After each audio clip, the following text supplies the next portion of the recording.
আমি মনে করি না যে এমন কোনো বিষয় হবে। আর সবচেয়ে বড় কথা হচ্ছে যে ট্রাম্পকে একটা বড় চ্যালেঞ্জের মুখে পড়তে হবে, এবং অনেকের ধারণা যে ট্রাম্প হয়তো তাদের যে একটা মিড টার্ম ইলেকশন হয়, সেই মিড টার্ম ইলেকশনে আবার ট্রাম্পের ভোট ডাউনও হয়ে যেতে পারে।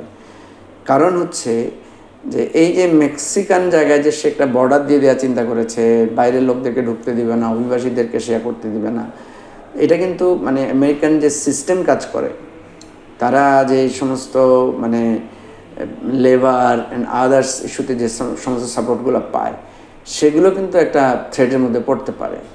তো তখন এগুলো নিয়ে কিন্তু কথা উঠবে আস্তে আস্তে।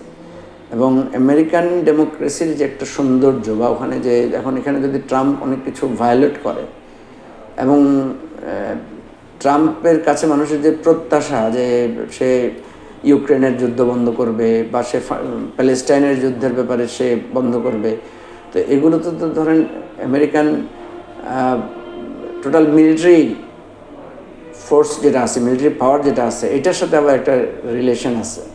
তো এই সব কিছু মিলে আমার কাছে মনে হয় ট্রাম্পের 6 মাস থেকে 1 বছর যাবে ইন্টারনাল ইস্যুগুলো হ্যান্ডেল করতে।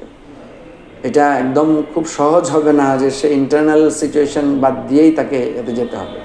আর সবচেয়ে বড় কথা হচ্ছে সেখানে এর আগে ডেমোক্রেটরা, আমি যেটা দেখলাম বা শুনলাম ওখানে গিয়ে, যে ডেমোক্রেটরা কিন্তু ট্রাম্পের সাথে অনেক মানে মামলা মোকদ্দমা, জেল জুলুম, মানে এই ধরনের কিছু পরিস্থিতি হয়েছে, যেটা তো সেটা অনেকে মনে করতেছেন যে ট্রাম্প হয়তো রিভেঞ্জফুল হতে পারে।